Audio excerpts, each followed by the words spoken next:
Pour ne rater aucune de nos vidéos, n'oubliez pas de vous abonner et d'activer la cloche. Mais il y a un véritable problème au PDCI-RDA.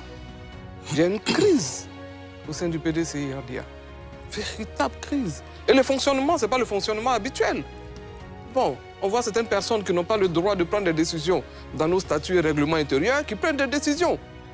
Et donc, il y a une véritable crise, en fait, qui s'est installée.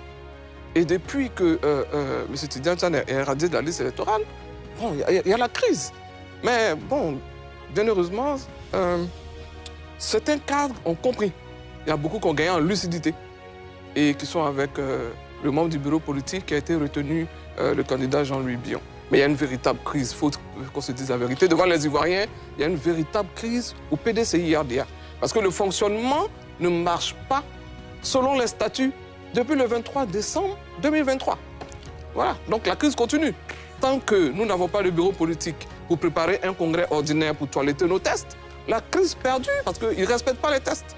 Voilà. Mais finalement, on se demande qu'est-ce que vous voulez réellement. En Afrique, en Côte d'Ivoire, on a un adage qui dit le linge sale se lave en famille. Ici, on a un linge qui est sale dans une famille, mais qui se lave en public. Et finalement, on se demande si l'objectif, quel est l'objectif derrière. Est-ce que ça ne fragilise pas le PDCI-RDA plutôt que de l'aider à gagner l'élection présidentielle? Mais quand nous avons les discussions au sein du parti, c'est en famille.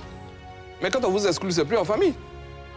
Quand on vous envoie au conseil de discipline, c'est plus en famille. Il y a un problème.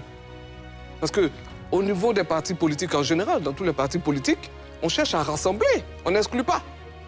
Quand vous voyez dans d'autres partis, bon, quand on voit dans les journaux, telle personnalité est en train de partir du parti, on la rattrape pour discuter. Mais nous, on ne discute pas carrément, on nous donne une exclusion, on nous envoie au conseil de discipline, ça ne peut être que sur la place publique. Ouais, j'étais parce qu'il faut être...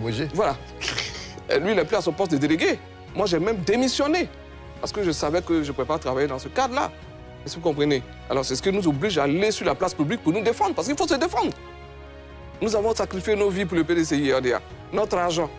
On a sacrifié tout. C'est une association, ce n'est pas une entreprise privée. Nous payons des cotisations. Oui, depuis 90. Moi, je paye des cotisations aussi, selon le grade que j'ai dans le parti jusqu'à aujourd'hui. Alors, donc, vous voyez que nous sommes obligés de porter ça sur la place publique. On se rassemble. Mais toutes les fois qu'on a essayé de se défendre sur la place publique, c'est des exclusions. Alors, on ne divise pas le parti, mais pour nous, c'est l'unité. D'accord. Ouais. Vous avez la possibilité de nous appeler, chers téléspectateurs, au numéro qui s'affiche pour participer à cette émission.